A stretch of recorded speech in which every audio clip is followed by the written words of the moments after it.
Olá pessoal, vamos lá, mais um vídeo de dicas.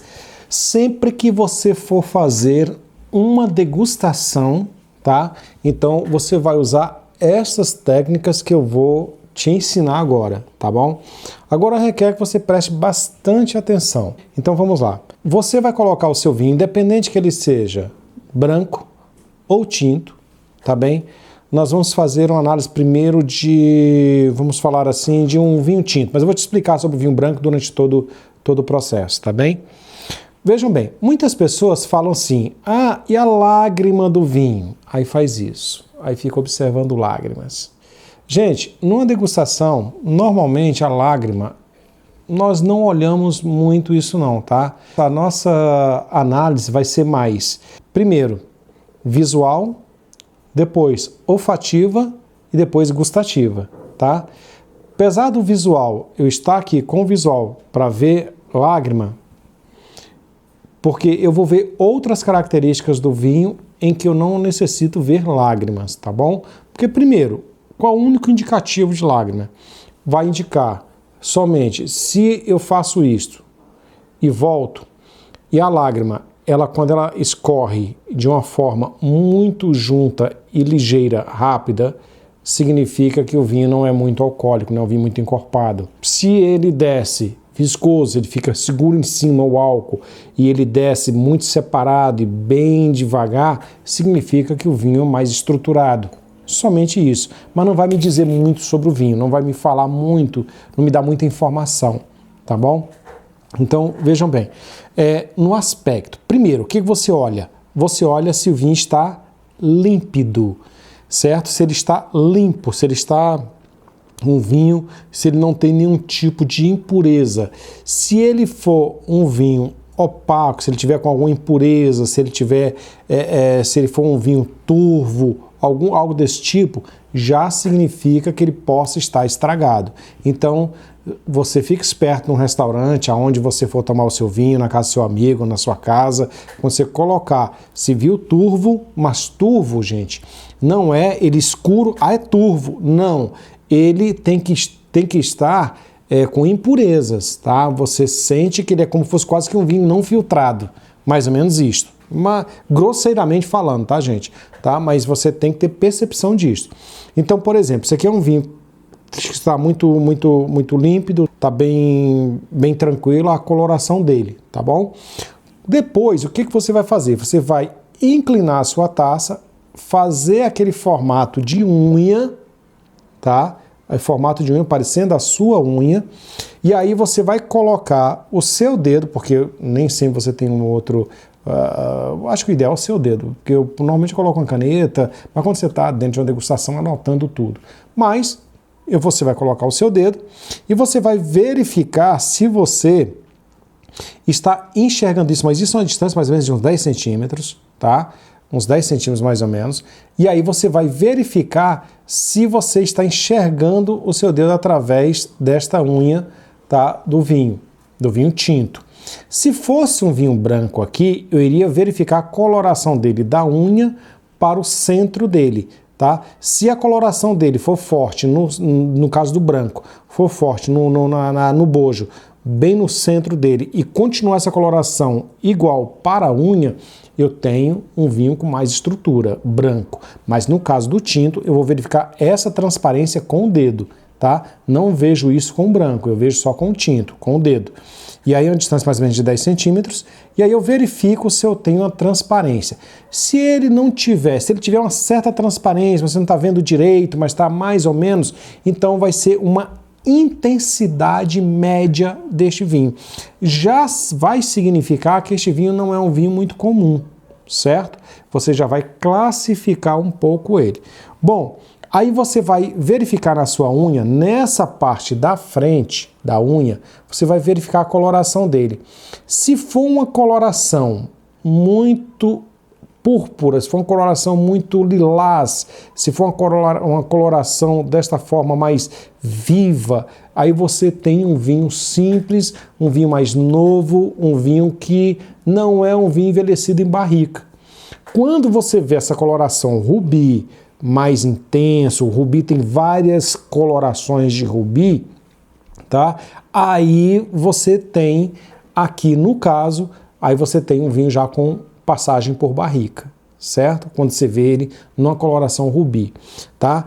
Tem a coloração do tinto ainda granada. Granada é quando ele começa a ir para o lado do vinho mais atijolado. Começa a vir um vinho mais laranja, uma coloração mais laranja. Aí, quando ele vai para o vinho mais atijolado, significa que ele é um vinho mais velho, de safra mais velha, envelhecido em barrica, é um vinho mais velho. Começa a te indicar um vinho melhor ainda, um vinho com mais estrutura, bem diferenciado. Se ele tiver totalmente aloirado, que aí já é realmente bem laranjado, aqui aloirado, ele fica realmente, é uma cor de tijolo mesmo, aí pode indicar um vinho já estragado, tá bom? Mas os vinhos fortificados, normalmente você vai ver essa coloração aloirada, porque são vinhos diferentes e fortificados. Aí não é o estragado, apesar que todo vinho fortificado, você está tomando um vinho já com oxidativo muito avançado, certo? Então vamos lá. Próxima, vai ser no olfativo. Aí você... O que você faz? Sem aerar o seu vinho, não fique brincando com o seu vinho, toda hora aerando e tal. Não, de jeito nenhum, não faça isso. Você vai dar aquela cheirada. Eu costumo dizer o seguinte, a cafungada. Então você vai fazer isso, ó. Sem pestanejar, certo? Faça. Mas isso você não vai fazer, gente, isso toda hora, num restaurante, em qualquer lugar. Você vai fazer quando estiver fazendo análise do seu vinho. Você não vai fazer a toda hora, pelo amor de Deus, tá bom? Então, você deu essa primeira cheirada. Não cheire toda hora, porque senão vai queimar a sua narina, quer dizer, o seu olfativo, vai te atrapalhar, vai te atrapalhar este álcool que tem aqui. Eu só dei essa primeira cheirada para identificar uma única coisa. Se ele está com cheiro de podre, se ele está com cheiro de acético, ovo, algum cheiro de estragado, ou não. Ah, não, ele está limpo, ele está um vinho que está frutado, está aromático, tá... Eu não vou identificar agora as características dele, certo? Isso aqui é só para saber se ele está limpo ou não limpo, se ele está realmente um vinho já pronto para beber. Ok. Perfeito. Próximo passo do olfativo é você dar uma airada, certo? Tem que ser bem airado, tá, gente? Não é só dar uma sacudida qualquer, não. Tem que ser bem airado. Aí parou. Não cheira agora. Aí você dá outra airada, aí você dá aquele... Aí sim, aí você vai direto no nariz. Aí você sente o que o vinho tem. Por quê? O primeiro, que é o volátil, que é o álcool, já vai sair logo, e aí ele vai demonstrar, por isso que é bom a taça de cristal, certo? Porque a porosidade, microporosidade do cristal segura esse vinho, e aí você vai sentir todos os aromas dele. Isso serve tanto para o vinho tinto quanto para o vinho branco, para sentir estes aromas, tá bem? Aí é igual. Aí você vai sentir os aromas dele. Por exemplo, aí neste vinho, aí você começa a identificar as famílias de aromas. Quais são as famílias de aromas? Se ele tem madeira, aí você vai sentir aqui talvez baunilha, você pode sentir uma especiaria doce, aí você pode sentir especiaria picante, por exemplo, no pimenta do reino, você pode sentir um pouco de pimentão, você pode sentir um pouco de vários aromas. Estes aromas é o que te lembra na realidade, né? Que o vinho é feito disso, gente, pelo amor de Deus, tá? É aquilo que vai te arremeter, vai te lembrar, tá? Então, a tua memória olfativa, você cheirou e lembrou alguma coisa, certo? E aí, o que acontece nesse momento? Você vai identificar a quantidade de famílias de aromas. Então, se tem madeira, é 1. Frutado, vai ter. Então, 2. Se a fruta pode ser mais madura ou uma fruta mais fresca, como é? Se for mais fresca, você vai sentir um vinho mais novo. Se for uma fruta muito madura, começo a sentir um pouco mais de vinhos mais complexos, vinho mais estruturado. E aí eu vou sentir também, por exemplo, fumo, tabaco, que é a mesma coisa, chocolate. Aí eu começo a ter muitas famílias aqui. Se eu tiver mais que 2 ou 3 famílias aqui, aí eu chamo de vinho complexo. Isso significa que o vinho talvez não seja muito barato, ou que o vinho é de uma estrutura melhor, é um vinho melhor elaborado. Então, normalmente não vai ser um vinho mais barato, vai ser um vinho mais caro um pouco, certo? Então, aí você finaliza.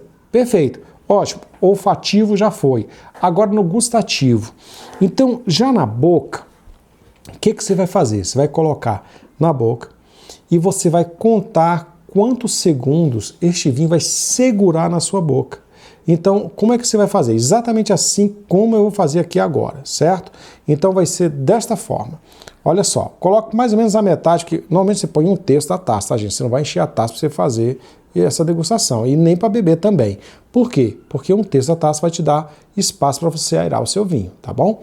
Então, eu vou agora fazer essa degustação.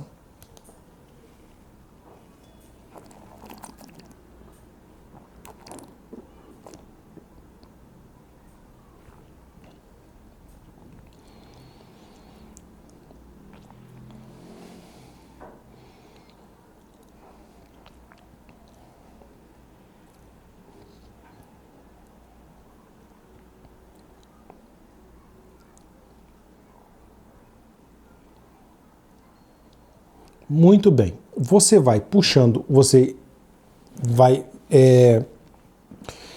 bochechar isto, certo? Na boca, essa metade do vinho que você colocou. Lavar sua boca inteira. Engolir bem devagar, leva uns 5, 6 segundos isto. E aí você vai contar quantos segundos esse vinho vai permanecer na sua boca. Este vinho que eu estou aqui, em questão, ele deu 13. Se ele der até 10 segundos, chamamos de vinho de corpo ligeiro. Se der 13 segundos, aí é um vinho de corpo médio, que é o caso deste vinho. Se ele der acima disto, 15 segundos, mas segundos mesmo, gente, você tem que contar os segundos, tá? 1, 2, 3, 4, e ir segurando aquilo e sentindo na sua boca. Mas é sentindo o vinho, tá, gente? É sentindo que ele está complexo, ele está presente na sua boca. A hora que ele sumiu ali, aí pronto, aí você para de contar. Então, se der acima de 15 segundos, aí ele é um vinho de corpo longo. Aí qual é a classificação que você vai memorizar? Se ele é um vinho seco, meio seco, se é doce. Qual a acidez dele? O que é a acidez? É aquilo que faz te salivar. Faz salivar. E o que é o tanino? É aquele que te faz secar a boca. Qual é a brincadeira de toda a degustação? O vinho te seca a boca, daqui a pouco vem a acidez e te faz... a boca ela vai ficando mais hidratada com a própria saliva, com a salivação, certo? Então ele te seca a boca, daqui a pouco te hidrata a boca e você vai sentindo aquela salivação e aquilo vai te preenchendo. E se isso acontecer de uma forma harmônica, nem acidez demais e nem tanino demais, foi uma média ali em que o que secou deu para suprir com a acidez, aí chamamos de acidez média e tanino médio. Ah, foi tanino demais? Já é um vinho desequilibrado, já começa a perceber-se que não é um vinho muito, muito bacana, tá? Porque um vinho pode ganhar, às vezes, muitas notas no aroma, mas na boca ele pode, de repente, se destruir. Depende muito do que você tem em mãos. E aí você vê se é tanino baixo, tanino médio ou alto. Se é acidez baixa, médio ou alto, certo? Aí você faz a sua avaliação. Ok. Corpo, esse aqui é média. Acidez, médio com tanino médio. Beleza. Aí você classifica o seu vinho desta forma. Qual é essa classificação? Olha, eu considero que este vinho realmente ele está boa estrutura, deu corpo médio, no aroma também, no aspecto deu médio, nos aromas também ele deu médio. Quer dizer, é um vinho que ele pode valer aí em torno de 60 a 100 reais tranquilamente, certo? Então, aí você está fazendo a sua avaliação, ok? Então, fica aí a dica, avalie bem o seu vinho, tá? Não dê bobeira, veja se realmente você está pagando corretamente no seu vinho, isso é muito importante e fica então a dica do Olinaldo para você e até um próximo vídeo.